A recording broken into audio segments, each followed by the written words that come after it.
going to be announcement of Jonathan Day, Ph.D., co-director of the Performance Research Cluster at Royal Birmingham Conservatory, Associate Professor of Transmedia Arts at Birmingham Institute of Creative Arts, United Kingdom. So, Jonathan, welcome. Thanks very much. It's great to be with you all. Let me just check that I'm on. Yes, there I am. Just trying to share the screen, which is not going well. Okay. I don't know why that isn't working, but we always have these problems, don't we? Desktop one. Allow Zoom to share. Let's see if it's going to do it. If I can't get the screen to share very quickly, I'll just do it without sharing. You press the share screen, Jonathan. Yeah, it's a new computer. This was clearly my mistake. And it's saying that I need to do system preferences to allow the share. So it's fine.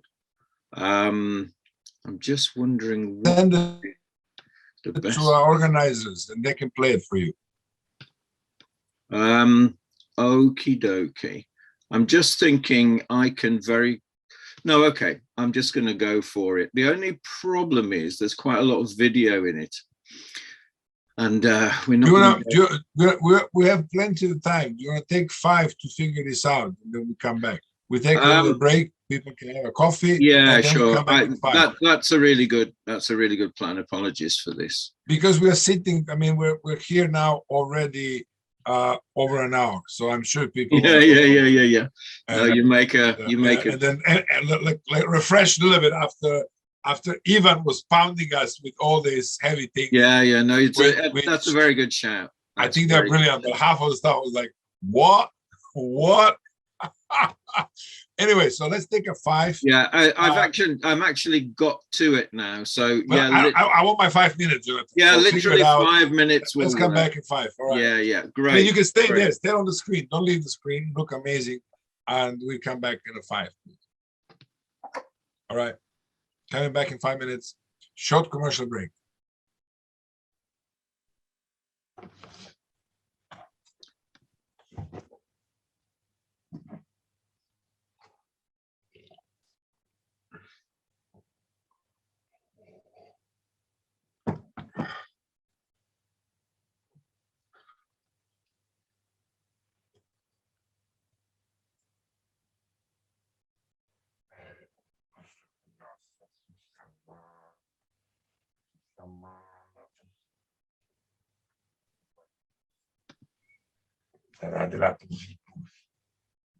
Šta ti radiš tu pička ti materi? Jeli bre, što ležiš ti na mom krevetu? A? Gdje da spavaš? Pa. Malo, kako si tu sad? Ne bi staš. Gdje ti? Malo, kako sada. Jeli bre, gdje da spavaš? Kaka si kufana.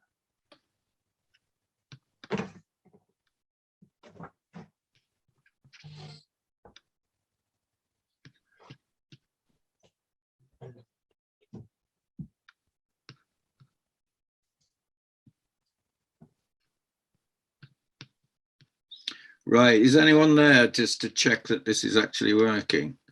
Can you see this? Yes, we can see that. Right, and it says DPA, yes. Does it? Yeah, yes.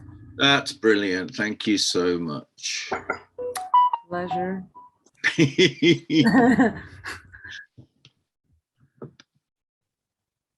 Is it on the full screen, or have you got the whole of the keynote page there? No, I think it's not a full page. Like I can see the keynote highlighted. Okie dokie. So I'll just press play then, and hopefully, is that okay now? Now it's very elegant. Yeah. No. Excellent. Great. Okay. Well, I'll just wait for everyone to come back. Yes.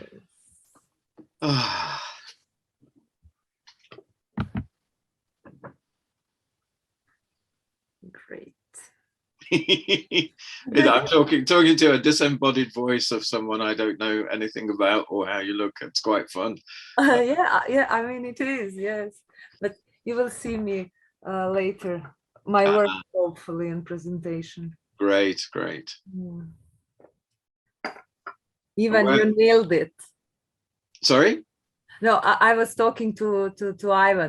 Yes, okay. Nailed it. Really, like, Professor, I'm very proud of you. Oh, thank you. You're welcome. You're welcome to thank me.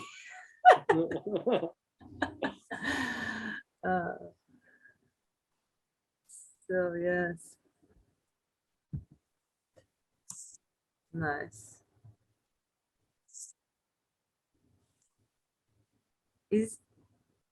Is that a kitten like behind you and some wigs, or? Well, in my room, this Yes. is in theory when she's here, because she's in her 20s now. This is my daughter's room. Wow. So yeah, it's Hello Kitty. It's Hello Kitty. Yeah, it's my daughter's one. I've got a picture, look, a green screen, but it just doesn't really work on Zoom so well, does it? No, I mean, I always adore. You ready, Jonathan? Yeah, sure. You should be able to see it, Sasha. I see DPA. Excellent, DPA. Yes. Okay, so Ivan, in your hands. Let's go. Okay, welcome, Jonathan. Please proceed. hello, and thank you again for your paper. That was really stimulating for me. I'm not a morning person, and it's morning, so it was like, wow. I'm just going to set my cooking timer so I know how I'm doing. So hello, everyone. It's great to be able to share with you, and it's really interesting to do a session about the digital and the communication possibilities of the digital by a digital presentation from my daughter's bedroom / my study in my house in the Welsh Mountains, far from anywhere. So let's begin. So that's my website if you're interested. I'm a musician, performer, visual artist, and writer.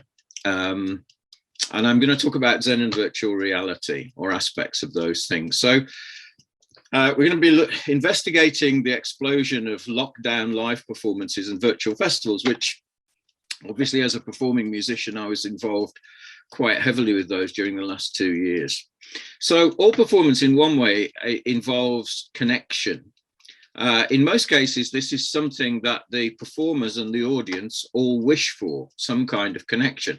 It's not always the case, but mostly. This is Nick Drake, a wonderful British musician who really struggled with performing, but, you know, wrote and recorded great songs, sadly died young from an overdose.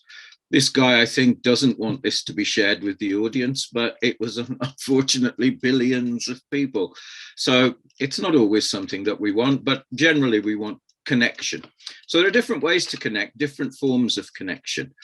If performance is about connection, whether it's to the universe, to oneself, to one other person, or to a multitude, at one level, there's no reason why a virtual film performance watched remotely shouldn't work. It ought to be able to work. The arrival of the pandemic and the quarantine lockdown implemented in a variety of ways by societies around the globe changed our lives and experience in profound ways. We know this. We might never return to the civilization we experienced before the disease. The shift's been experienced by our species many times historically. We can talk about the Maya, Teotihuacan, the Anasazi, whose civilizations all collapsed, ended, and morphed into something else. But I don't think we've seen this before on the scale or the connectedness that we have with this pandemic. So the implications for almost all areas of human activity are far-reaching. There's almost no area left unaffected. Musical performances to audiences were almost wiped out. Here in my own country, Wales, no music at all was allowed indoors, not even recorded music, in case people might start singing along. And outdoor performances were restricted in the best of times to 30 people and were mostly just illegal. So many musicians I know abandoned their careers while others lived temporarily on government handout money. others still moved into live lockdown performances. So in an attempt to be heard, as Sasha was talking about a little while ago. It's fascinating to watch the ways in which performance promoters and filmmakers engage with the possibilities and limitations of this form and attempted to bring creativity and responsiveness to bear on the new form. So I think that physics, philosophy, and Zen particularly have really useful contributions to make to our understanding and provide valuable insight for us as musicians, dramatic creators, dramaturgists, and creatives. So I'm going to focus on best-selling artists because they had access to the most resources and the most help, just for that reason. So here's a clip of Katie Melua, who is the UK's best-selling female artist.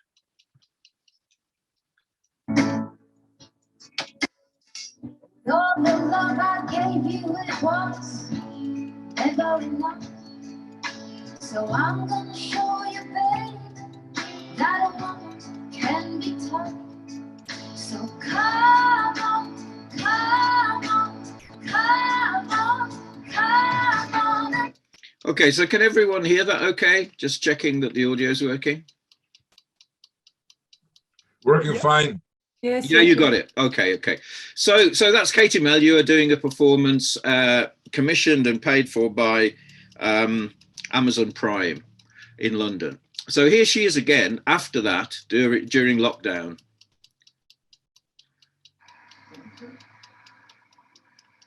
This is her performance.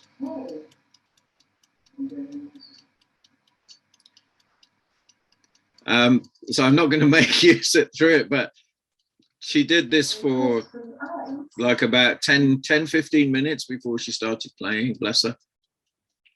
She just didn't really, you know, it wasn't working for her, the whole lockdown thing. Okay, so in the first clip, she had a band, fair enough, so there's a difference there. But that difference is really remarkable between those two things. Even as films, you know, we're looking at that concert, not as a live experience, but as a film. The difference is really remarkable. And to show it's not just Katie that had problems, here's Grammy-winning Norah Jones. Yesterday, I saw the sun shining, and the leaves were falling down softly. It's good, isn't it? I just want to leave it on, but you know, we don't have time. Here's Norah Jones doing a live stream, live lockdown concert from home.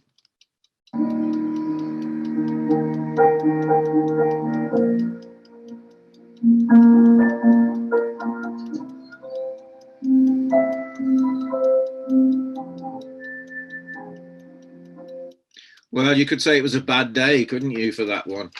So here's another. Where are you?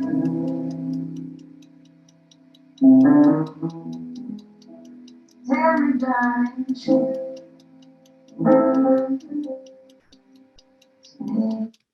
So, I mean, there's a quality to it. There's something there, but it is not in any way the same, is it? It just is not the same. So I started to, I wondered to myself, why not? I mean, these are the world's most successful, award-winning, richest artists, and they are truly struggling to deliver. And I was really interested into why that was. So the answer, of course, is that a concert is not just the performer. It's not just the musician, and it's not just the music. It's much, much more than that. So what are those other factors? You know, we have, of course, heard a lot of about this in the keynote. So picking up on some of that. I think most importantly of all, the greatest factor is the audience. So just watch this little concert from some friends in East Asia that I was involved with. Watch what happens when the audience declare agency.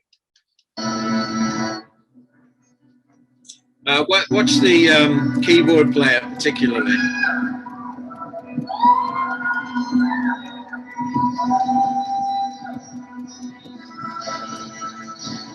So we all know about this notion of the circular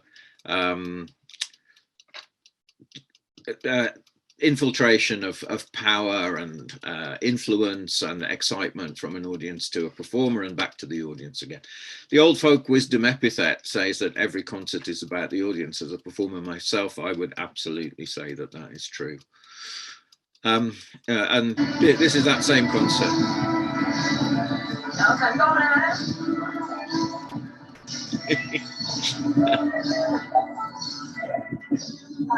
Yeah, so we won't go into, you know, great things about the way in which audiences take on aspects of the performers and vice versa, but it's there, isn't it? So you can see what happened there. So how did performers respond when there could be no audience? There could be no audience there at all. So here briefly are a few responses. The first one that I really liked was to pretend the audience was there. And this is some soca music from streamed from the Caribbean for a Birmingham festival.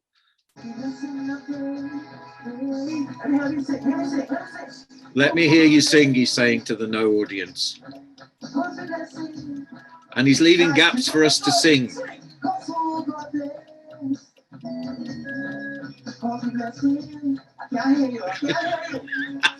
It's not a surprise he can't hear us, really, is it? Bless him. Yes, guys, I'm feeling nice.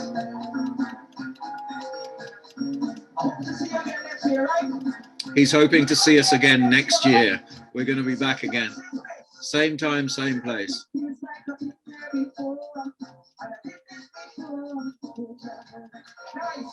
Now, check this out.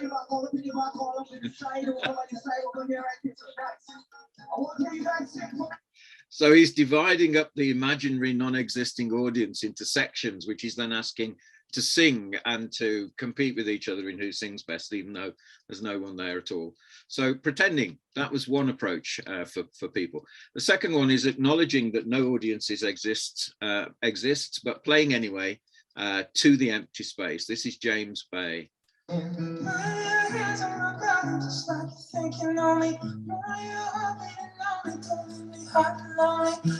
don't usually live in the deep pressure, but I'll give in yours. So he's got a nice theatre, lighting, good sound, multiple camera setup. In front of me, maybe I'm scared, I don't care, I'm addicted, I'm in it.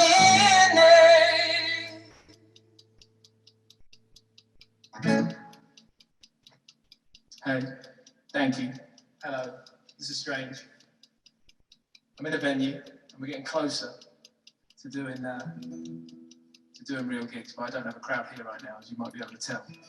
So he's admitting it, he's uncomfortable, he doesn't know what's happening, he doesn't know how to react, but he's giving it a go. He didn't do a lot more after that, actually. That was about his only one. The third approach, which may be the more successful, was to acknowledge the lack of audience and use the opportunity, mourn the loss. This is Nick Cave.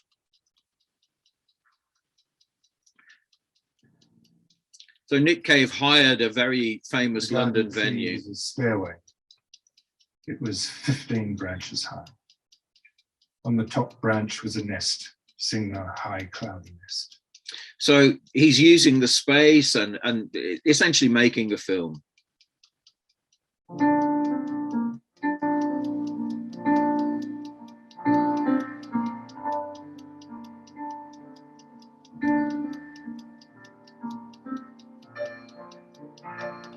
I think we have to say that it kind of suits Nick Cave's sort of music as well, so it worked very well for him.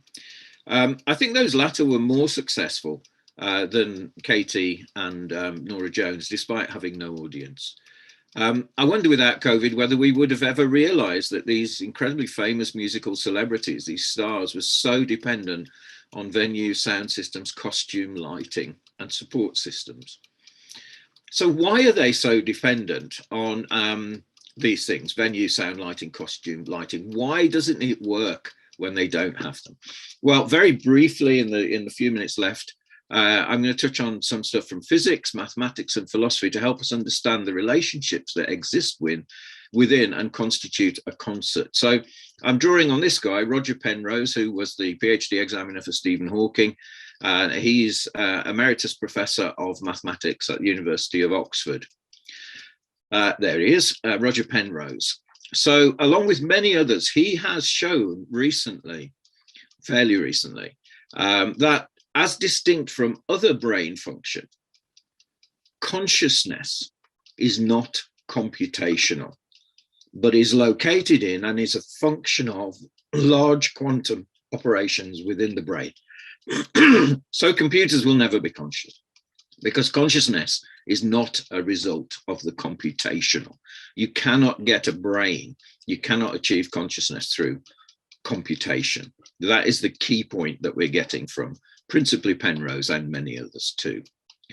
I'm not going to play that. I've just put it in as proof, but we don't have time. We can if we need to at some point. So extending from that, since consciousness is shown to be quantum located, consciousness is then inherent in all matter and energy, which are really the same thing, and is not the exclusive characteristic of humans. I think we always knew there was consciousness elsewhere, but consciousness is in everything. So the concert performance has many elements that interact, and those elements, all of those elements, are conscious. They're active and have agency. At the same time as Penrose and the physicists were examining this large quantum location of consciousness, Dennis Hoffman and his team at University of California, Irvine, were using mathematical game theory to demonstrate that the universe we as humans perceive looks, sounds, and feels nothing at all like the universe as is. So what we perceive is entirely created by our own perception.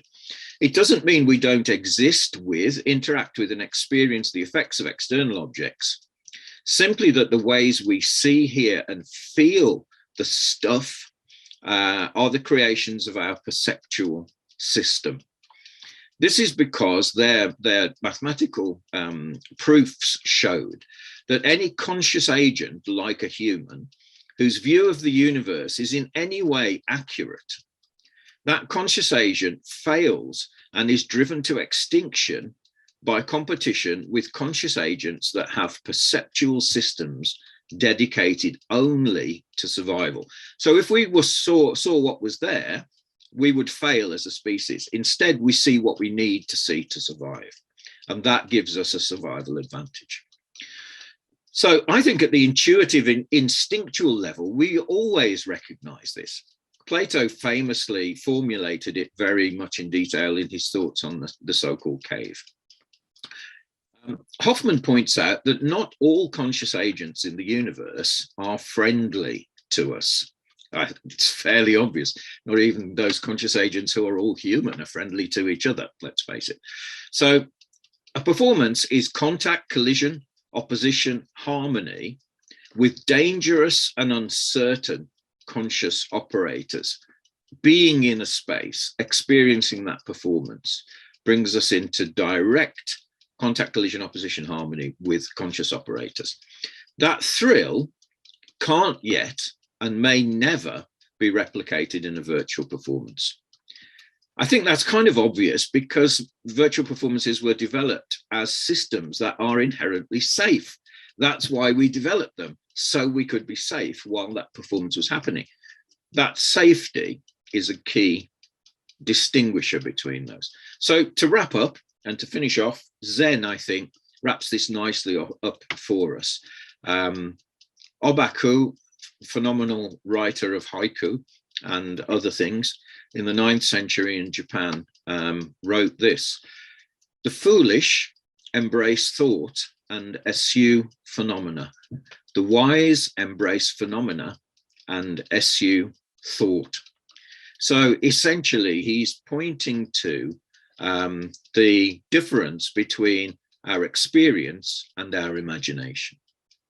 So as beings, as we are, whose very survival depends upon perception, imagination, prediction, and manipulation of our context and environment, that's how we survive, is to look and imagine, understand, and control. We are at this conference looking at experiments with performance undertaken almost exclusively through the manipulation of computational machines. These are the limits of the digital computation, not consciousness. So finding ways in which the computational can serve fresh and novel engagements with the conscious agents which surround us seems to me to be the central challenge of the digital and digital performance. Because these are computational machines, we will constantly hit this wall in terms of our relationship with computers. They are obviously soulless, they're dead matter.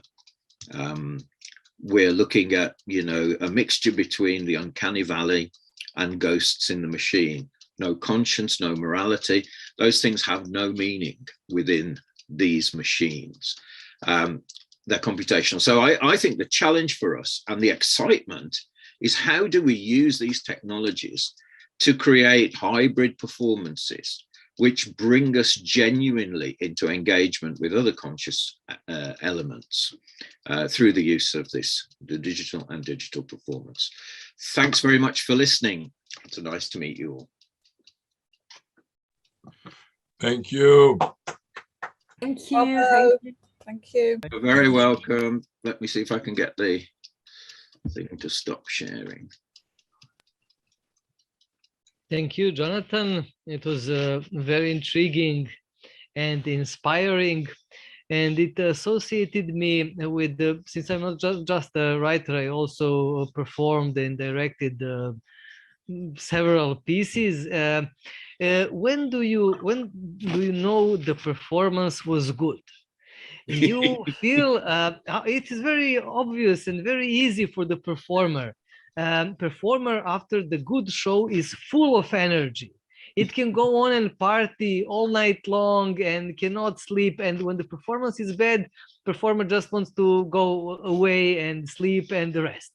And actually, that was the reason why so many rock stars went into opioid dependency, because they needed to slow down this strong adrenaline every night, and they needed to perform concerts day after day after day. And even the Prince few years before died of similar problems. And what also came to my mind while listening, since you spoke about these lockdown policies, what I have observed that a severity of lockdown policies is directly proportional to the percentage of guns in population. More the guns among the people, less was the repression.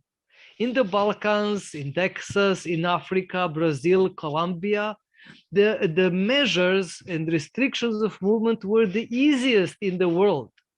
Yet in Australia, China, Canada, UK, where it's very hard to get a gun as a civilian, almost impossible in Australia and China, government was able to promote such strict measures. But when we look at the figures at the end, there is not much differences in a number of dead or hospitalized people in these societies. Ivan, we gotta move. Yes, so we have still 2 more minutes. So now just trying to make spicy this our and Ivan was just metaphorical. It's not that University of Belgrade promotes gun ownership or use of gun. That's not true. He was just metaphorically saying that this has happened when people have, just like a side observation. So let's move on, because I think now our next one was 10:20, not 10:30. Oh, great. Then I'm sorry. So, doctoral researcher in composition, Royal Birmingham Conservatoire at Birmingham City University, Khyam Allami. Thank you very much. Thanks everyone for the presentation so far. and thank you for having me here. I just want to start by apologizing that I was late joining this morning and then I have to leave straight after my presentation. This is because I was due to submit my doctoral research last week on the 31st of March, and I've had to ask for an extension, and my deadline is now tomorrow. So yeah, as you can imagine, the heat is on at the moment. My presentation today is about a project that I launched in collaboration with Counterpoint Studio in January 2021 called Apotome. And the project essentially revolves around a couple of browser-based tools to explore tuning. And the execution of the project involved collaborations with various artists, and because of the lockdown and the pandemic, etc., there was also an element of live streaming and networked performances. So I'll just jump straight in and share my presentation with you. If at any point there's a problem, please let me know. Excuse me, I'll take it back to the beginning. Right. So as I mentioned, this is an artistic research project launched in collaboration with the creative studio Counterpoint, based on these two browser free open access, not open source, browser-based tools, Lima and Apotome. It was launched at CTM Festival in Berlin, January 2021. And the output that was created was a video essay, some commissioned works that were pre-recorded performances, and interactive virtual performances by audiences, 24/7 generative audiovisual live stream, and 2 live trans-local network performances. And I'll explain a little bit more about what that means in a second. The aim of the project, or the aims, were to create these accessible tools with an adequate visual representation of context and sources. And with that, I mean tuning, as I'll mention in a minute, to develop a repository of tuning systems and subsets, and then to provide an opportunity for creative exploration, so an opportunity to learn and break the rules. Tuning, in my perspective, is a fundamental musical principle. And here we're talking about tuning rather than microtonality, as it's often known in the Anglo-European frameworks, is part of daily musical practice for the majority of musical cultures. The problem is that there are a series of inherited biases and non-neutrality that are embedded in modern music technology. This is based on the Western art music theory as a rigid, fundamental software principle. Ultimately, what I'm referring to here is the lack of tuning capabilities in the majority of music-making tools, so sonic technologies that are available. Most people take this to mean specifically electronic music production tools, but in my view, all tools to do with music making, from hardware and software tuners, for example, to notation softwares like Sibelius, Finale, Dorico, etc., which are ultimately serve the purpose of acoustic music, also have these issues embedded within them. That's not to say that workarounds or certain solutions don't exist. They do, but the issue is the perspective and the way that those the way that this subject is tackled within the interfaces and within the perspectives of design and functionality that are embedded within the tools themselves. So again, here we touch on the cultural and political decolonial problematics of the supremacy of Western art music theory and the Eurological perspectives of tuning as a subject that are ultimately inherited, in my view, by the developers and even musicians and audiences, and therefore create a kind of a block of imagination for what I've termed these repressed possibilities. So this lack of, this ultimately leads to a lack of creative freedom for music makers. And it's, in my view, not only a technical problem that needs a technical solution, but it actually needs a rethink of the way that we conceptualize and think about what music is and how music is made today, using the variety of tools and resources that we have at our disposal. This subject, in terms of the our attachment and reliance on these digital tools today has been covered quite a lot in literature, but very rarely from the perspective of musicians or music makers that want to work outside of Anglo-European musical frameworks. So the first of these two tools is Lima. I'm gonna quickly give you an overview. Sorry, I have it already open. Just to give you an idea of how it works. Lima is ultimately based on a principle of choice and logics. By that I mean, rather than imposing a certain defaults, the default is choice. So users are invited, and they actually have to make very, very specific conscious choices in order to be able to progress in their work. And ultimately, these choices are available to be represented in ways that are closer to these different logics that exist in music making around the world. So the first choice that needs to be made is to either create a new tuning system or select a tuning system from the database. I'll do my presentation by showing you how to create a new tuning system, but I'd just like to show you very quickly the database, which is still ongoing, and it's in my view still very poor in terms of the content that's in it. So there are a series of tuning systems that are already in the database. These are tuning systems that I have researched and uploaded in. One can choose one of those and jump straight in, or one can create their own. When creating our own, the first thing we need to do is choose the reference pitch. So this is the principal frequency that all of the other divisions of the octave are built upon. I'll note here that Lima works, and Apotome both work specifically at the moment with octave repeating cyclical tunings. The reason for that is that these are the majority of musical cultures use these kinds of tunings.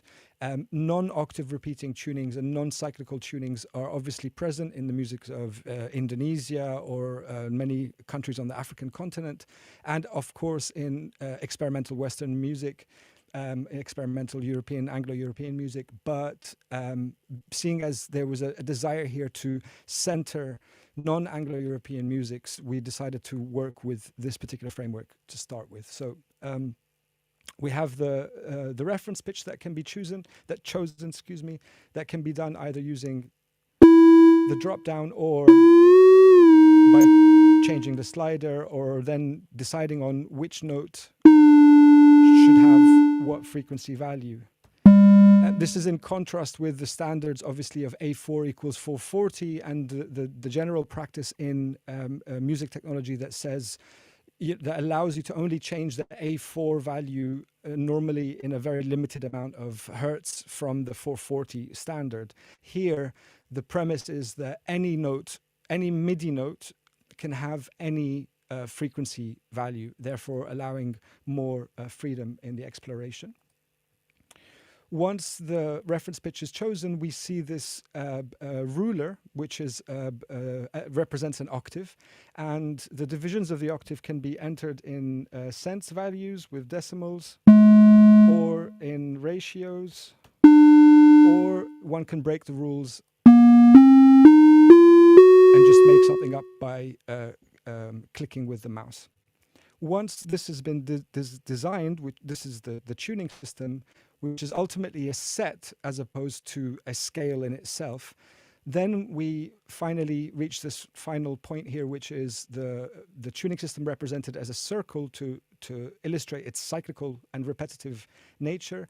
And then these can be mapped very easily and very quickly just using a QWERTY keyboard. And then this allows for hearing the tuning and engaging with the subset in multiple ways. It can also play polyphonically. This is using an internal synthesizer. One can use external MIDI hardware or software to input the MIDI notes, And also, it can output via MIDI to hardware or software MIDI drivers or devices, including MPE, not only MIDI pitch bend, which is a technical problem, but there's no time to talk about that today. The other important thing here is that what this representation allows is to be able to visualize this data in different ways that are more culturally specific. So we can use different solemnization systems from different musical cultures. These aren't complete. There are many more to add. And then one can also have a list of favorite subsets that one can then use to jump between tunings or subsets for comparative purposes or for compositional or research purposes. Another exciting thing is that one can maintain this mapping and actually just shift where the root note of, or the tonic of the subset starts. So this allows for a different way to conceptualize and engage with these subsets. Yeah, plenty of other things, but there isn't so much time for them, so I'll just skip that. But a main thing that's also present here is the ability to define which notes are the root notes of a particular subset and which ones have primary or even secondary positionality. And that's something that we'll see pops up in Apotome. Apotome, on the other hand, is a generative music making environment that specifically relies on tuning as its principal musical fundamental. The reason why we decided to create a generative music environment is because I believe that what I've termed these repressed possibilities of non-Anglo-European musics also reflects in the sense of the way that these tools ultimately somehow repress the imaginary of non-Anglo-European cultures. And in that sense, I felt that using a generative environment would allow a space for inspiration based on non-conventional modes of engagement with this musical material. I won't go into the detail of how it all works. I just wanted to show it to you. I do have a short clip of the artists that we commissioned to use it and the live performance that I'll share with you now. But essentially, the first choice that has to be made before anything can work is to choose the tuning system that you'd like, and the subset that you'd like to work with. One can also save their own and utilize their own, so it's not only the things that are in the database. And then here we have these probabilistic sliders that then allow the user to create to manipulate the values. Ultimately, each decision that's made in this particular module is like interfering into the algorithmic process that's at the back end of the tool. So every small manipulation that's made is ultimately creating new variables within the algorithm or the generative process that's happening. Yeah, I'll leave that there because otherwise it's going to take too much time and it's too complicated. But I should just mention very quickly that there are a series of web-based audio modules, so web ports of synthesizers. So this can be used as a standalone tool in the browser without needing to do anything else. So we have this Oberheim web module and one of the famous Yamaha DX7, alongside a couple of others, and obviously the ability to output MIDI, including MPE, so that one can have more accurate tuning within whatever framework or environment, music-making environment they're working on. I'll quickly jump to this video presentation. This is a short 3-minute video that will present an extract from the video essay that I made to launch the project, the artist takeovers, the commissioned works by Harsia Wahono from Indonesia, Dina Abdelwahid from Tunisia, and Slickback from Nigeria. And then we'll show an extract of the trans-networked live performance that we did from Berlin, streaming, but also from New York, which I'll explain after the video clip. Please just give me a thumbs up to make sure that you can all hear everything. Yes, yes. In the video, sorry. Thank you.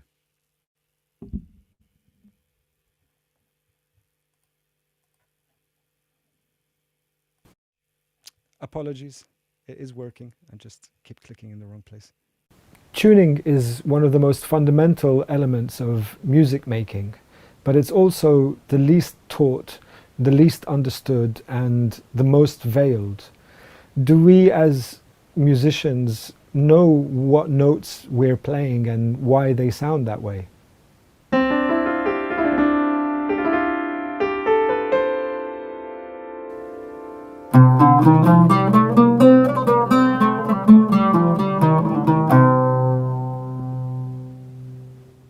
One of the major cultural and individual identifiers of music is tuning and intonation.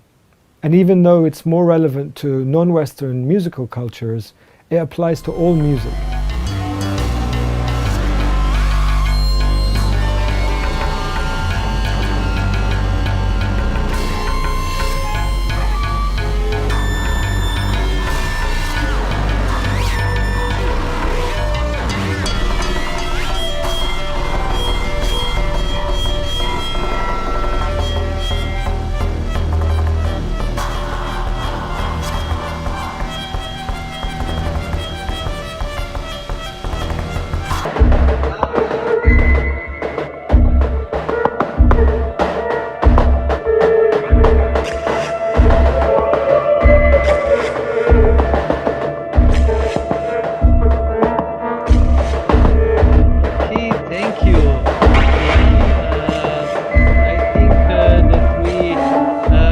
The picture or got the sound of what is important in these new ways of creating the basic frequencies of the sound. So now I would, I'm sorry, this was my mistake with the time. I would like now to invite Polly Hudson to address us. And she's PhD, head of movement and associate director for interdisciplinary performative arts at Royal Birmingham Conservatoire. So Polly, please proceed. Allami, just to thank you so much for your presentation, and thanks so much. We'll have a question for you, but we'll send it to you on email. Is that okay, Allami? Yes, of course. I should just wrap up and say that I apologize, but I do have to go in order to complete. That's okay. So thank you very much for your Thank time. you so much for your presentation. It was amazing. Thanks so much. Thank you. Thank you. Hello. Thanks for having me.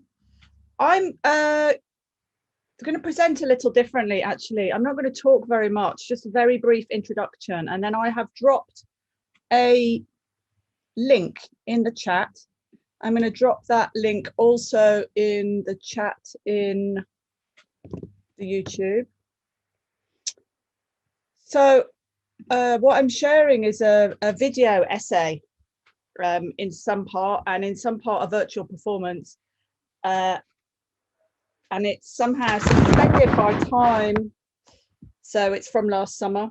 It's suspended by space, so the internet, and it's suspended by distance. So we're in lots of places in the world right now. And it's an invitation somehow into a private space, a ritual that Ivan was talking about at the beginning, and it's made possible by the digital. There's such a rich load of offerings this morning. I was thinking about Jonathan talking about virtual performance, and the last presentation talking about tuning. There's something about tuning in this video essay as well. And Ivan this morning talking about inner and outer circumstances and art as a state of encounter. So it's just under 20 minutes. I think it's about 20 minutes. So I think the best thing to do is for people to click on that. Come back if you've got any issues, but I think I know it works. There's no password needed. I'll be quiet now. The other thing I would say as well is I invite you to get out of your chair. So we've been sitting here for quite a long time this morning. Get out of your chair, lie on the floor, have dream it, listen to it, watch if you want, look at, there's a few words on the screen, but certainly get out of your chair wherever you are. Okay, so I'll leave it at that and we'll come back in 20 minutes. Thank you, Polly. We will continue now with our live presentations. I will announce Tadas Staliga, if I pronounce this correctly, doctoral candidate from Midlands, 3 cities, Midlands 4 cities, DTP, from Royal Birmingham Conservatoire. Thank you. Can I just say before we continue? Yes, please, of course. We had an issue with the link. YouTube didn't want it. It wasn't showing in the chat. So the people who are watching in YouTube, the YouTube live stream, haven't been able to see it. They have now the link. Somebody from admin, thank you very much, worked out how to put that link in. I think it was Vimeo, YouTube not talking to each other. So they won't have seen it. So I'm just saying that. I was thinking we could give them 20 minutes from now because we've been trying to sort it out. But if we need to move on, that's fine. They can, perhaps people can watch it in their own time. Yes, thank you very much. We have shared the page from administration, share this. So they will be able to see and get to know your work better.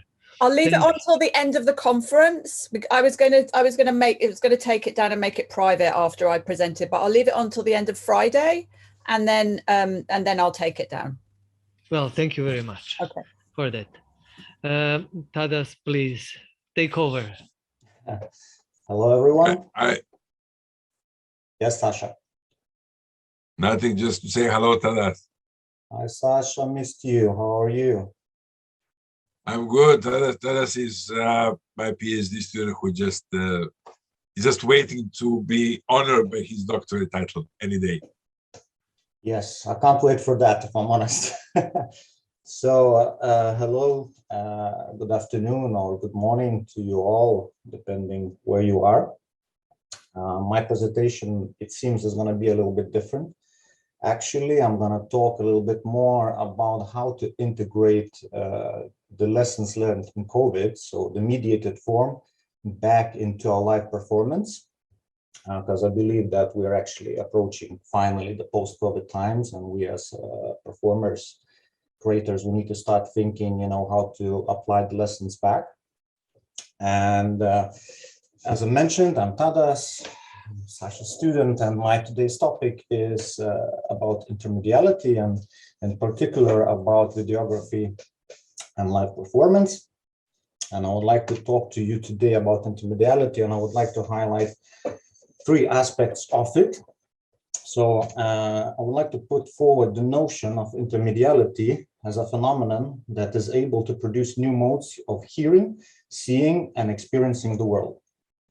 Secondly, from my perspective, intermediality is also the totality of experience that emerges from the purposeful integration of multiple media.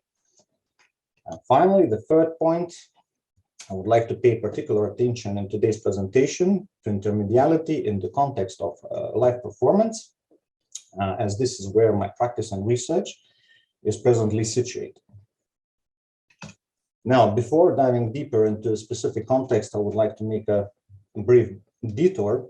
I know that today we have been joined by a diverse range of scholars with a very diverse range of research interests, therefore maybe the term intermediality may not necessarily be very familiar to all of us. So I may hear a question coming from you. Can you give us a brief and simple example of intermediality? And to that question, I would like to respond, yes, indeed, I can. So, for example, the process of integrating hearing and seeing in the domain of film is one of the most fundamental forms of intermediality, in my opinion. In particular, the potential to generate new modes of experiencing becomes palpable on the occasion when the filmmaker opts for an extra-naturalistic deployment of sound vis-a-vis the image. A concrete instance of such extra-naturalistic rendering is a well-discussed resurrection scene in Tarkovsky's film Solaris. On the screen, you should be able to see a still from that scene. Here, in this scene, the hero embraces the body of his wife as she is slowly returning to life. As the frozen body begins to convulse, on top of those images, we begin hearing the sounds of glass breaking. So she is convulsing and we see glass shards. So I would argue that the sum total of such experience, the outcome of integrating multiple media, in this case sound and image, is the novel and poetic way to reveal the fragility of our body, of a human body. And with that brief recourse now completed, we come back to the main topic of today's presentation. So, in my practice, intermediality unfolds as a dialogue between the physical and the mediated. So we have a live aspect and we have a virtual aspect. So usually my goal, my job is to develop a method for integrating the on-stage and the on-screen action. A body double, a landscape, an artifact, a mirror. The screen functions as an extension of the physical stage space and provides medium-specific means for the development of character or plot.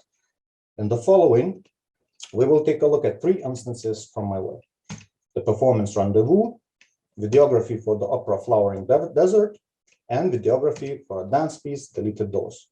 I hope that these will help to reveal but a few of the possible ways for establishing an intermediate relationship between the stage and the screen. The first instance of intermediate integration I would like to discuss is the audiovisual performance Rendezvous that I've done in 2015. The premise for this performance was simple. The action performed on the stage was to be subjected to recording and further manipulations. We have action in the live space and a play of action in the mediated domain.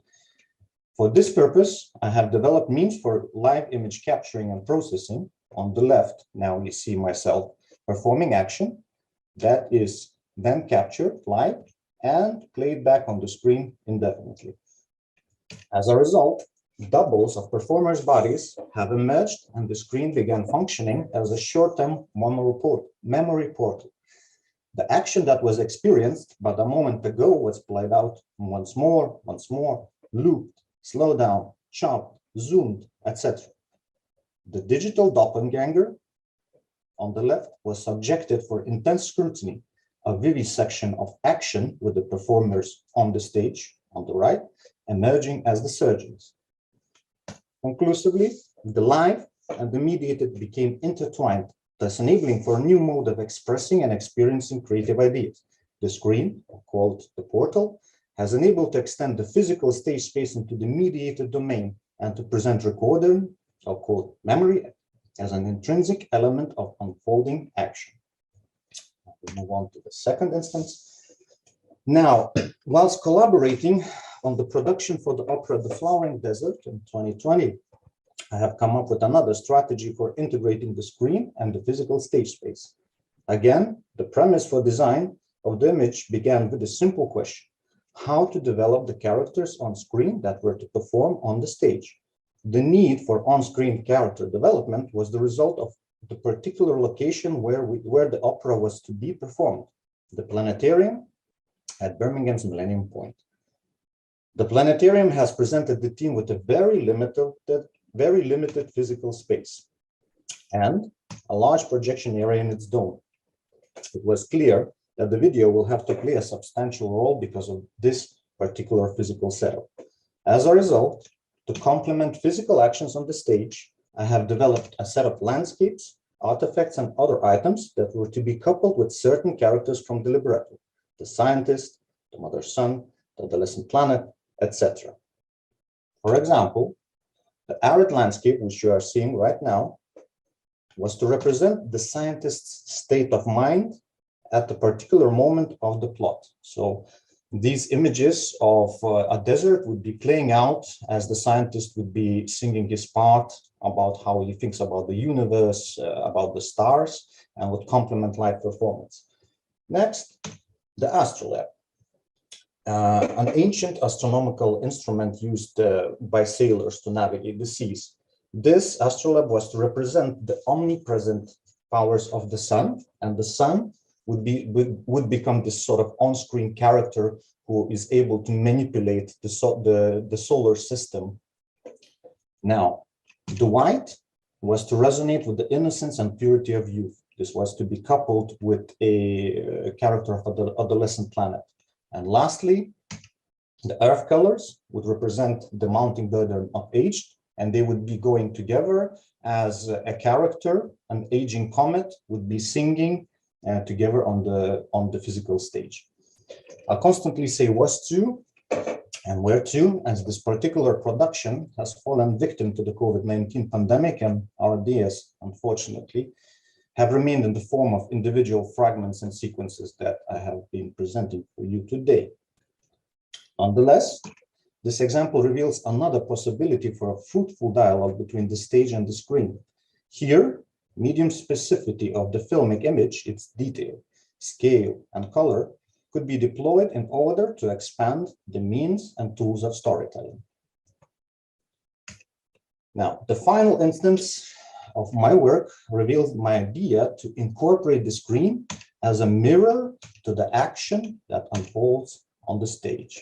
So I have developed this concept whilst collaborating on a dance performance piece, Deleted Doors, in 2022. It's actually a post-COVID production.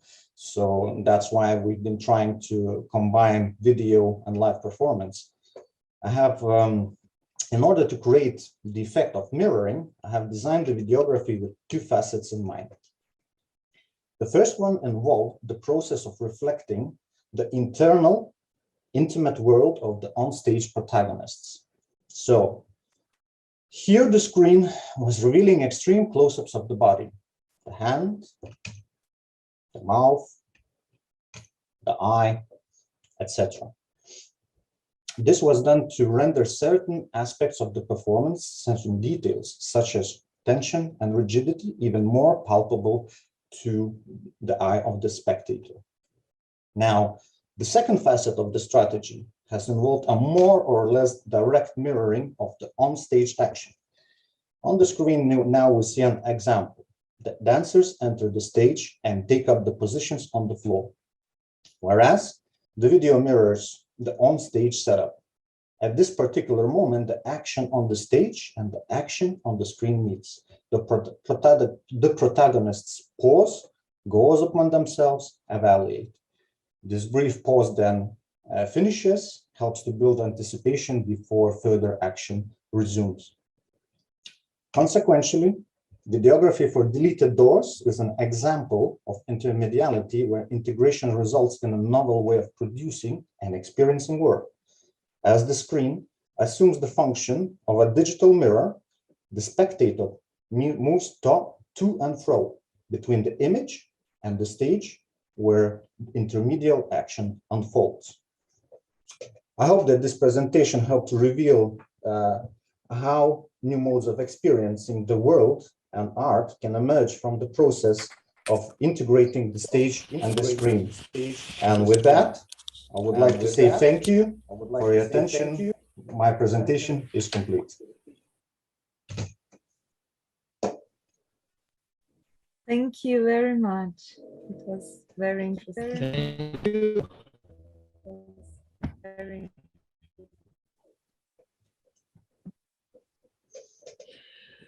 Okay, this was fast, curious, and inspiring, with very interesting details. So now we have 8 minutes to go until the next presenter.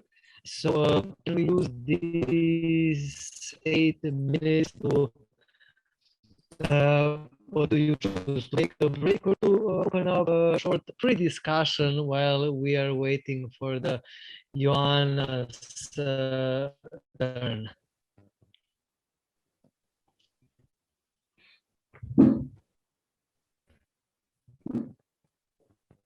Maybe Joanna wants to start immediately.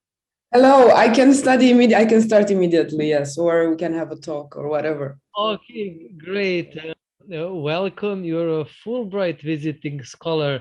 So can you, at the start, it is very short amount of information. Can you just share about a little about yourself and your work before you start cracking the art matrix? Yes, Ivan just wanted to mention that when you move, your headphones make a weird sound. Okay. So hello everyone. My name is Ioana Păun. I'm a Romanian director, and I'm mostly an artist. And it's very interesting to hear research and to hear this conference. I might not be as eloquent and as academic as you are. I'm 37 years old, and I have directed the performances and film in Romania and abroad.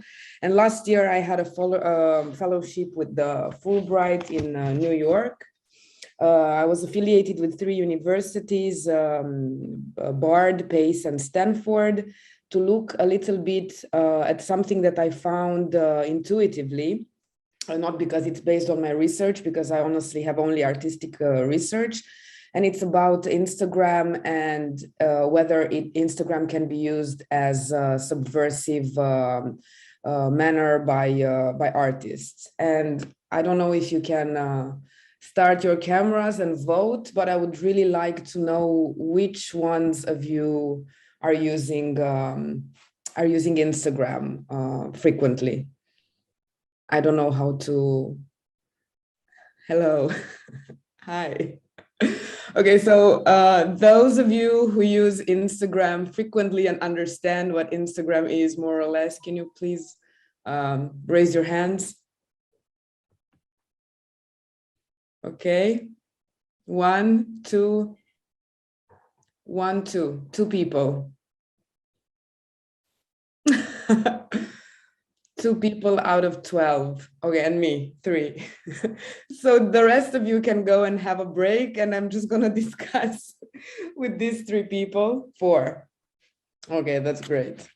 So I made some notes and I'm gonna read from them. Sorry if this is gonna sound a little bit boring. In 2018, Instagram has gained 1 billion users, which is a lot.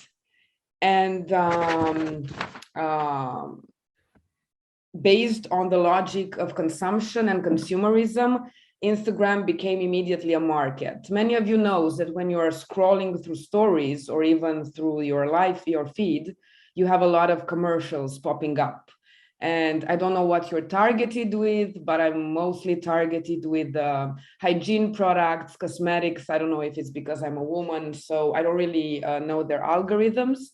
But in 2021, Instagram became the top digital platform used by business to consumer companies, offering them for each invested dollar 5 times its value. So it's a very profitable way to advertise your business and to make money. And for those of you who don't really use Instagram or are not familiar to it, there's many people actually in this condition. I'm just going to tell you a little bit how the Instagram works.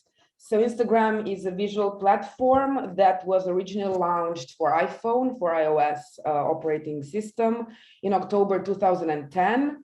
And it's encouraging its users to publish personal photos that had a frame in a square, so 1:1 ratio. You can add filters, you can organize with hashtags, and you can add locations. The service added the ability to include multiple images, which is called the carousel, and it's the most catchy thing on Instagram if you want to gain visibility, and also videos. And then they added the stories feature, which allows you to add videos or photos that last only for 24 hours. The stories feature is used now by 500 million users that are sharing with the rest of their followers many intimate things, political opinions, beauty pictures, pictures with their families, and so on. My paper and me, we are seeing Instagram as a democratic platform of expression, functioning on basic protocols that formally shape the content created by offering a limited combination of predefined communication tools that I grouped under image, video, text, sound, and interaction gears. For example, in stories, you can vote, so people make polls in their stories. Instagram is a regulated and dynamic public terrain where social activity is constructed under a culture of spectatorship and performativity. As I was telling you, the users expose their reality, so they post pictures with what they do in holidays, in the market, with their family, with their friends, alone at home, making confessions. I even saw somebody crying live on Instagram. They share their opinions, their political ethos, their bodies, their ideals, and their intimacy in a performative manner. So this is why I called my paper, and I submitted it in this digital performance conference. And I'm just going to tell you slightly what my paper looks at, because it's about time. So I was focusing on artists or people that employ artistic means, but that don't necessarily call themselves artists.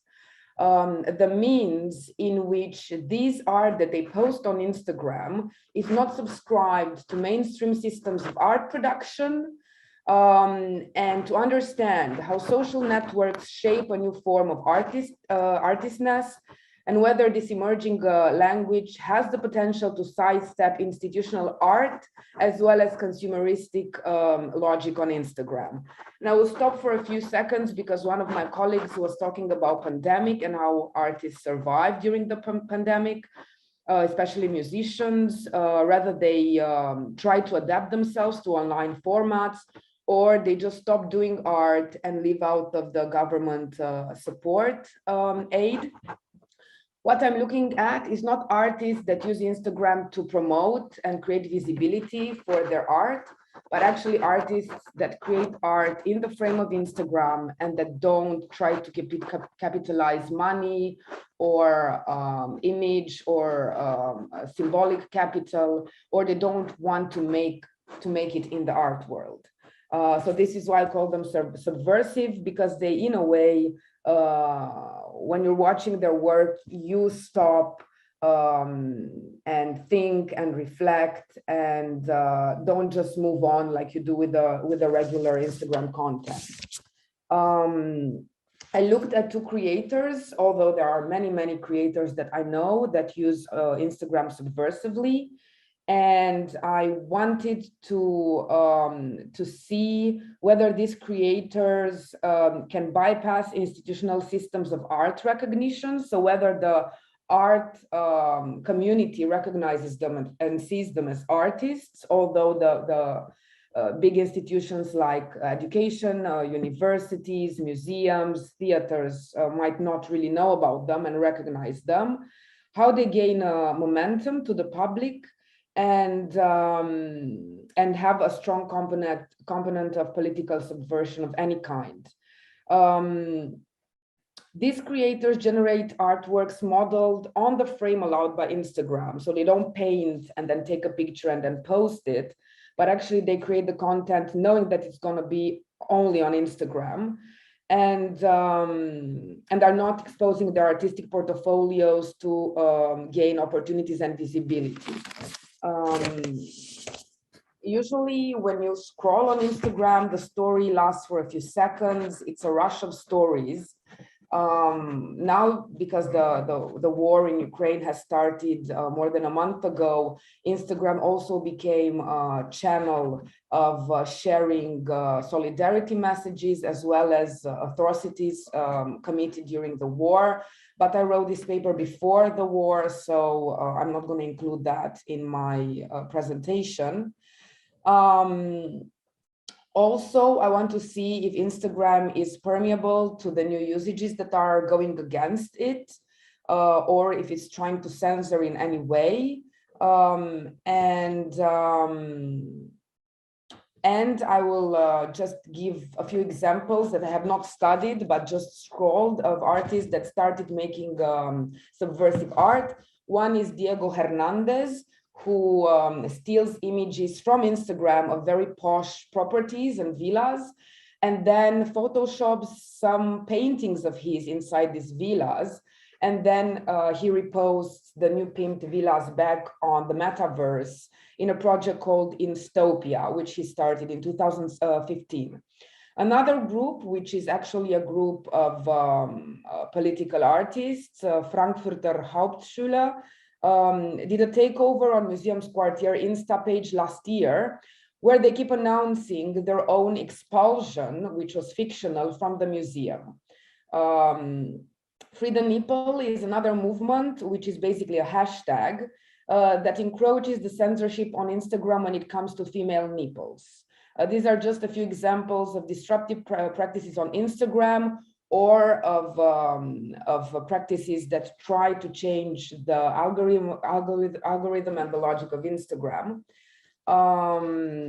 And just to create a little bit of theoretical framework, I found that Lev Manovich coined the term Instagramism, an aesthetic of the new global digital youth classes that emerged in early 2010s, that defines the quality of images used on Instagram and combine photography design to express a particular attitude of the author, recognized only on Instagram, as by now Instagram claims its own language and ethos. Lev Manovich was trying to define the nature and the qualities of Instagramism, and it's definitely not what I'm trying to do in this paper, as I'm looking at disruptive artwork, not as the qualities of visual trends on Instagram. There are very few papers that look at the visual artwork or performative artwork that is being exposed on Instagram. The papers that I found are two, and one is focusing on marginal artists from Australia that try to gain visibility on Instagram in order to compensate their lack of visibility in the mainstream institutional art. And the other papers is looking at audience engagement of artists employing Instagram. So what are the popular images and what is the interaction with the audience? The first paper that I was mentioning is written by Kim Barbour, with which I was in touch, and establishes 5 key methodologies and concepts through which she studied 8 Australian fringe practitioners with artistic expression situated outside the establishment. So they were doing tattoo, street art, circus, and spoken word, and craftivism. Her research demonstrates that these 8 artists employ means that they usually employ, and that artists usually employ when they want to tackle or to emerge inside mainstream art institutions in order to compensate the lack of support in managing their professional image. The second study was published in 2019, and it's called Art in the Age of Social Media, Interaction, Behavior Analysis of Instagram Art Accounts. And it's a quantitative study functioning mostly to understand what qualities an image has to have or an artwork has to have in order to gain traction on Instagram. So making art that does not primarily wish to sell or capitalize can be seen as an outlier within the global community of Instagram artists. And this is what I'm trying to dissect and understand. So I will present to you,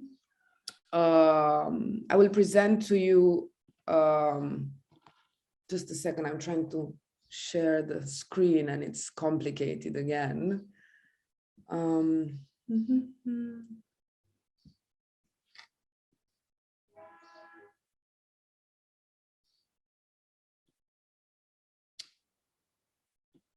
Maybe someone can help me with this. I will just send here, I'm really sorry that I cannot really share the images of the artists that I'm trying to talk to you about. Can I send them to someone or maybe post them somewhere? Can you post the link? Just post the link in the chat.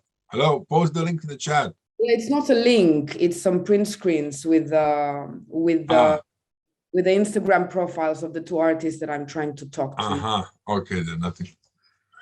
Because on the installed version, I don't know. Ivan, do you have any solution for this? Ivan?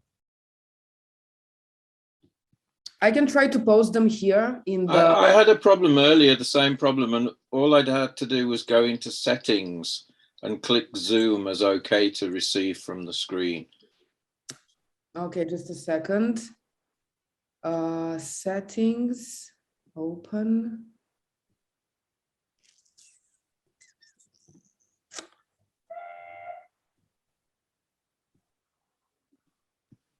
Under security and permissions. No, it doesn't work. I'll just put them in the chat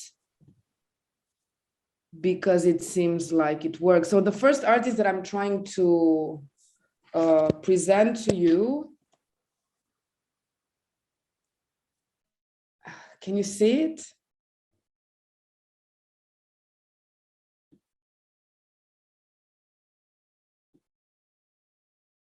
Hello?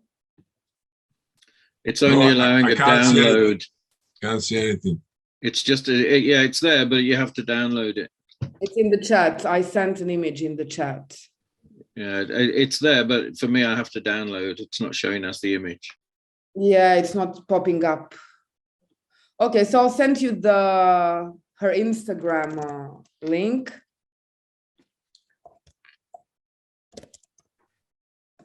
Although not all images are exactly what I wanted to tell you. I've got it now, the corn goddess, right?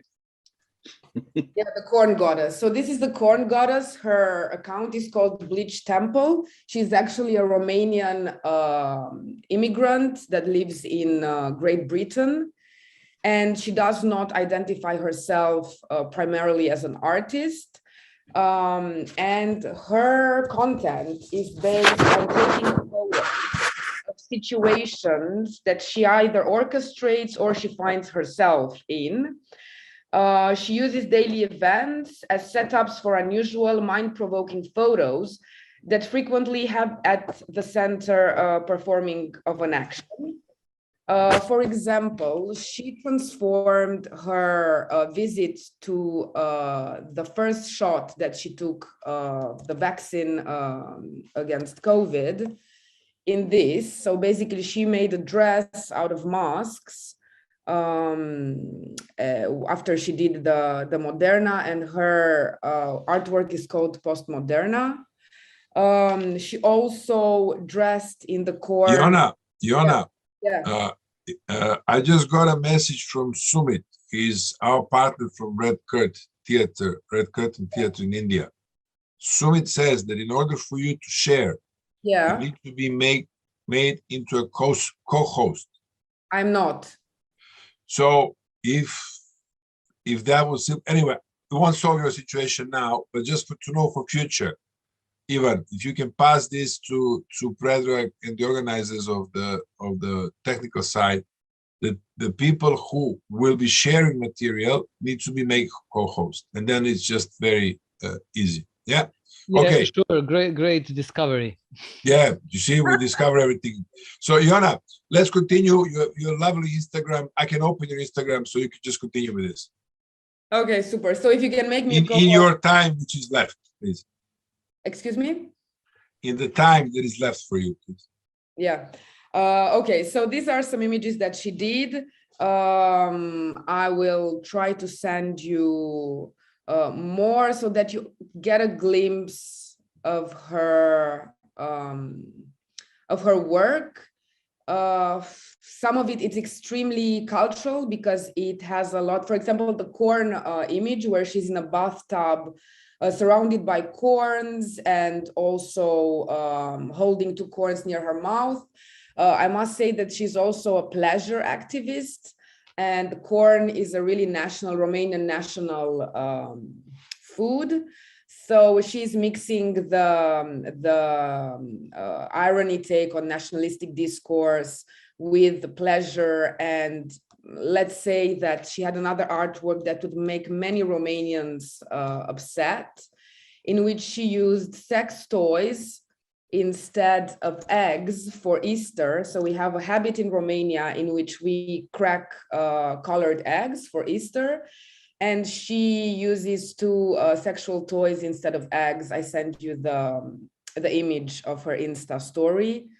And her caption is also in Romanian, and it means it's true that it's alive, which is what we say when we crack eggs and we talk about Jesus. So as I was saying, her images are quite different for a Romanian audience, and not only. She has other images in which she is placing sexual toys in very domestic places, and she's taking pictures in which they are treated as normal objects that don't have sexual pleasure function. Her amalgam of streams can be understood in the political context of the presence and the audience that she's addressing to. I had an interview with her and I asked about the reactions, and she said that most of her followers are really happy with her work and are sending their gratitude, but also she had a lot of attempts of canceling or people that were very angry of her content. So she is trying to filter her content. Or just place certain images for a closed group of friends. She is quite standing out for me also because she's an accountant, so she doesn't have an artistic education. And I found some features, okay, Polly. I found some features that are just few, so they're not limitative of her tactics. First of all, she's ironical and self-ironical. She has ironical takes on serious symbols, either national, religious, and sexual, in order to dilute their importance and unidimensional significances. She usually places everyday consumerist objects like pizza boxes, shoe boxes, McDonald's wraps, brands and food in paradoxical location where they don't normally belong or would be encountered, and manage to attract more attention on their absurd and limited relevance and utility. For example, she has a photo with a Prada bag that is placed in the middle of a pig farm, and I'm gonna send you this now. And she usually orchestrates some of these images. So these are two pigs and a Prada bag.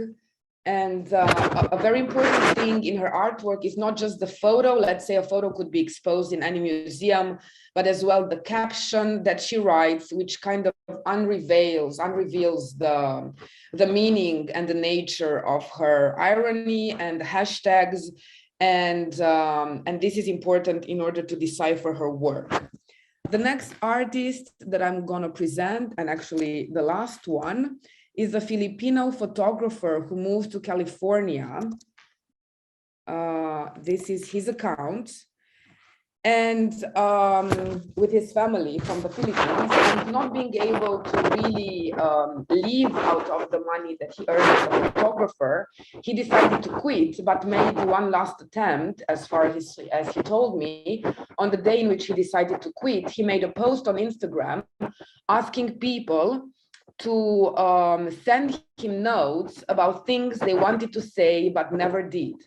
He received 30 notes at first in a week, and now after 2 years of activity in this field, he receives 800 notes a day. They are very intimate, and I can say some of them are a bit disturbing or shaking.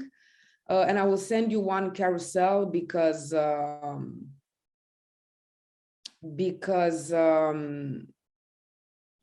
he makes around 10 posts, 10 images per post. And the aesthetic that he uses is that he takes old pictures that he took and completely erases the humans in there and replaces text on their body. So you can notice this one in the carousel. There are many notes. They are from different people, not from the same one. And he also tries to change his writing, but most of them are handwritten. I had an interview with him last October in which he reflected on the nature of his work, which he does not really contemplate that much. He does it very intuitively.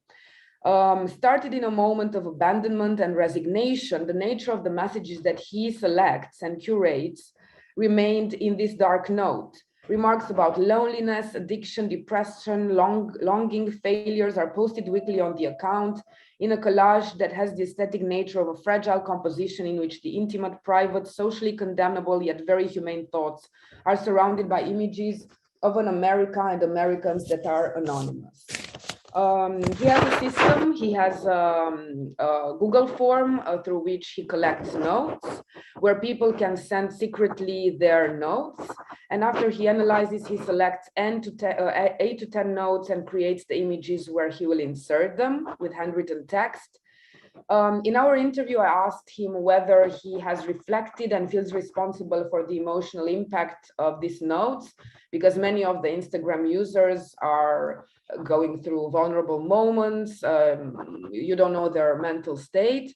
And I asked him whether he feels responsible on the impact of his posts. And he says that knowing that his content has the potential to both shock and represent a relatable thought, he tries to balance the human nature, the human complicated psychology and existence, and constantly evaluates his impact through the comments and personal messages that he receives. His empathic nature may come into conflict with the thought that he cannot intervene in the way people send him notes. He also doesn't message them back. He doesn't offer helplines. He doesn't contact or comfort these people that some of them have very desperate messages. His post started from receiving around 1,000 likes, and now he has more than 100,000 likes in less than 2 years. Publishing houses were interested to edit a photo book with his collection of posts. He has refused because, as he says, these thoughts are not his and he cannot capitalize from them. His page is outsourced, and recently he also asked people to contribute with images, so he doesn't use his, probably he ran out of images. So he capitulated his artistic content and embarked into a community process that he's only curating and giving shape to people's intimate feelings and thoughts. Why I think this is subversive art is because of its depth and private nature. It contrasts with most of Instagram directions of representations of happiness, success, family life, vivacity, shine, and glam. Obviously, this is not including the recent war in Ukraine that has kind of changed the way Instagram is used. The aesthetic of his account is bleak, melancholic, and powerfully disturbing. And he told me that if they don't like it, people can and have the freedom of unfollowing me. This account is not only a reflection on mental health and its pervasiveness in our everyday life, but an articulation of the things us as humans refuse to speak out or even accept. The effect of his effort is self-reflective and uncomfortable. Some of the content can hit home for any Instagram user and disrupt the flow of the everyday when confronted with things we often, and even more on social media, try to hide from the world. I would like to thank you. Please, can you wrap up? We are more minutes into Ljubinka's presentation now. Okay, I'm wrapping up. I'm left with a conclusion, which is that I'm trying, rather than analyze with this research and this paper, I'm trying more to open up to artists and practitioners and other researchers the field of looking at subversive art on Instagram, and maybe not only, to understand their language and to, in a way, legitimize their work, although this is not their struggle. They're not trying to make anything that they do become legitimate artwork or institutional artwork. So it's a very tricky thing. During the COVID, 69% of people reported that their Instagram use increased. So it became a very important platform of communication and finding out about the world. And although it has been reportedly impacting negatively lives of teenagers, especially of young women, it is important that we as a community of, thinkers and practitioners try to restore a more safe place, and also criticize Instagram on Instagram. I think this is about it. if you have any questions, I'm free to answer. If not, thank you so much for being part of this. Thank you, Joanna. We'll keep questions for the discussion at noon. So now I would like to introduce Ljubinka Stojanovic, awarded dramatist, playwright, and screenwriter, also assistant professor at the Academy of Arts in Belgrade, and guest professor at the Faculty of Arts at University of Pristina. Ljubinka, welcome. Thank you, Ivan. Well, it's a great pleasure. I will talk as much as I have time, but I would like to share the video, the thing that is like the most important here, and I will just share it on our chat, so that we can all see it in a moment. And after that, I will just start talking. Just a second, please, because if we have some troubles with downloading or something technical. You are all participants are made co-hosts, so you can share via Zoom as well.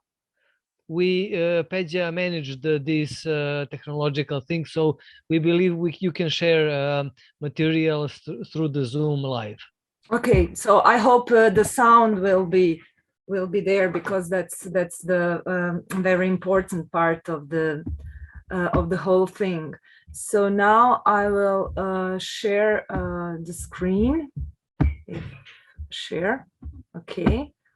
So now I will just start with the presentation, and so that we can, I hope you can see it right. Is it okay? Yeah, we can see it. It's great. Thank you. Well, the name of this work, and it's an ongoing project that I'm developing with a great team of many artists and theoreticians. So it's a great pleasure for me, and it's called aerodynamics. And there is a thing why it's called aerodynamics, and I will go into it. It has, as you will see, sorry, so as the Oxford Dictionary explains it, the aerodynamics is the study of interaction between the air and the solid bodies moving through it. So I took the construction in a completely literal way, because I was just thinking about the movement and the body.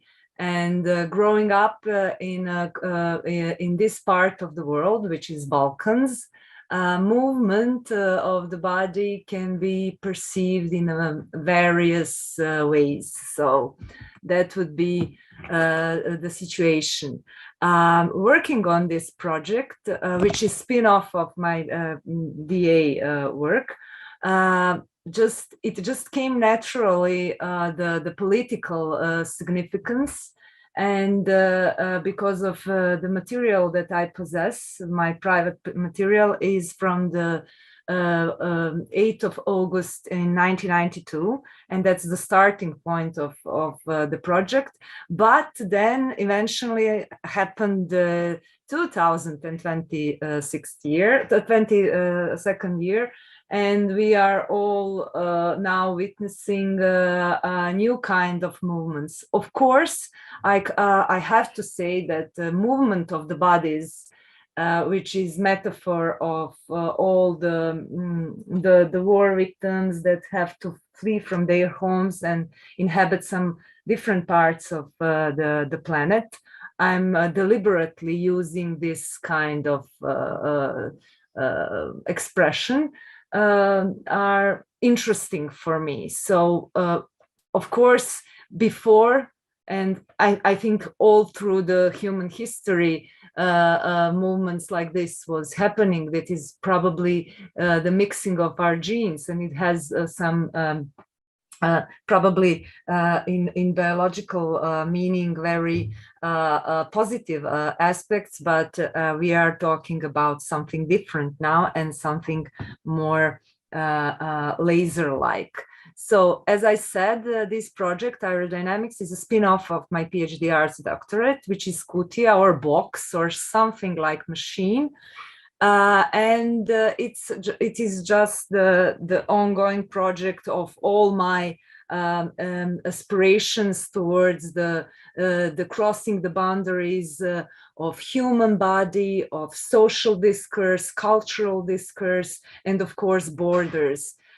It became very important for me, and it has a personal value in my life and in my psychological development and development as a human being, as potentially an artist, which I like to think about myself more and more. But you will see at the end what I'm trying to explore. So growing up in the Balkans, one cannot separate, of course, the political from the personal body, because all the things that we were taught, like we are the cross roads between the East and West, and many theories are going about the Orientalization, Balkanization, and some cultural studies are really interesting, and they were also like kickstarters for my development and thinking.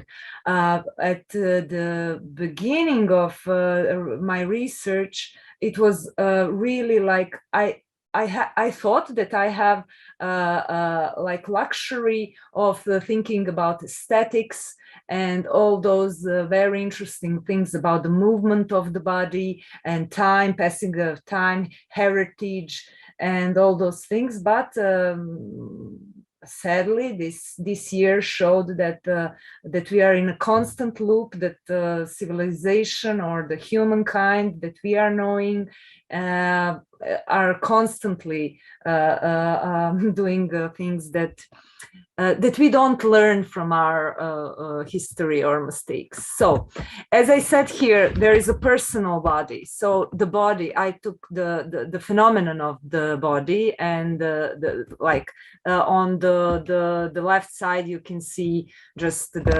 also from the dictionary, like the explanation of the term body, like noun, and you can of course read it. So I was like, I like to think myself that I have some kind of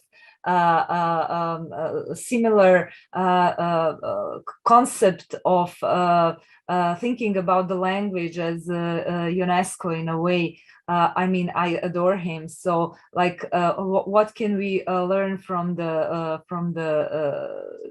just the explanation from the dictionary, and where can we go within ourselves? So, as you can see, the body and everything that here is explained or written, I don't want to read it for you, but this picture for me is very interesting, because there is some kind of machine or in a way artificial body, and is packed with civilians with bodies, and those are civilians leaving Sarajevo in 1992.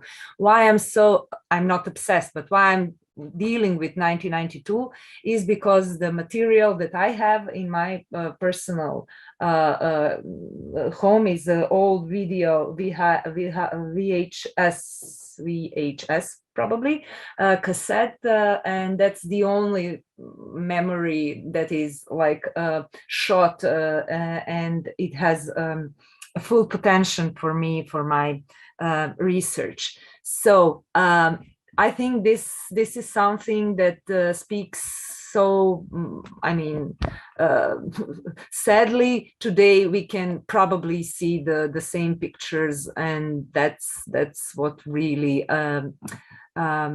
upsets me. And I don't like that this picture is again something that is starting point for my research as an art project. So, but that's what it is. So, what happens when we realize that our presence, that I, is changeable in the time and space? There is a possibility of movement, the attempt to freeze, the attempt to calcify the moment. So that was something that I was thinking before the war in Ukraine burst. And I thought that we still have that kind of luxury. But then, as I said, the things changed, and we are again very polarized, and everything what is going on in the media, in the social media, paper media, what we hear, what we feel is indoctrinated in so many levels. So it's very interesting and full of potential. But what I want, what is my personal interest, is that static movement. Is, if I can say, maybe the static movement is not a good translation, forgive my English, but that's like the movement that is not a movement, that is stillness, and that digital media loop. And hopefully you will see it at the end of my presentation in the video art that I will show you. Out of the Place, Edward Said, very interesting theoretician and amazing writer who was dealing with the Orientalism and the perceptiveness of the otherness. So now we are emerging, like the otherness is coming to the Europe, or you know, the South is coming to the North, and North is it's dynamics. It's dynamics that was happening, but now it's happening all over again. So this is that kind of snake charmer, and I warmly I would like if someone would be interested in Said, if not already, but this is really something that we can all dwell upon. So this is also the Rimbaud's I is another, and that is also the idea that I'm constantly thinking about, that otherness. And as I already explained all to you all, like my the thing in Balkans, Balkanizations, and all those things are dominant themes in my research. Yes, of course, there is a political connotation, and it's sadly we have elections a few days ago, and that is really interesting that in these parts we cannot separate also the political body of our own mere existential. So it's also like where are the boundaries of our personal space and our political space. Of course, that is, and how vulnerable our lives are. Of course, we first had the thing with the COVID situation, and we were locked. But now we are again but now the discourse is changed. We have something that is like war. So I don't want to talk about the four riders, but I think the movement is just taking new face, and that's also interesting. Now I will just give a short introduction into video art that I'm going to think. You can of course read here the segments that are interesting for me, but I would like to just to point out about the sound that you will hear, and that I worked with a really great team of young architects and I don't know, designers, and they're really into video art and everything. Their team, Dejan Terzic and Aleksandar Dadic, and I'm telling their names because we talked a lot, and we really had an interesting discussion. And the most important thing for me was that not the most important, but the interesting thing was that they were born in 1992 and 1991. So their perception of the material that I showed them and work that we that we will now present to you was completely like I'm mirroring in optical bodies, or not optical, I mean like me reflecting in them, and that was really exciting. So okay, yes. Ljubinka, can you just since it's noon and we need to go to another Zoom link for the discussion, Okay, can you just share this video with the link to this video to others, so we can hop in, everybody can take a look at it individually, and we continue with our schedule. of course, yes. Okay, thank you. Thank you. And meet you soon at another link you've all been sent for discussion. Yes, I'm sorry, I will have to go. I have exams. My students are waiting for me, but as soon as I can, I will turn on the computer. So hopefully I will be there. Thank you all. I will send the link. Thank you, Ljubinka.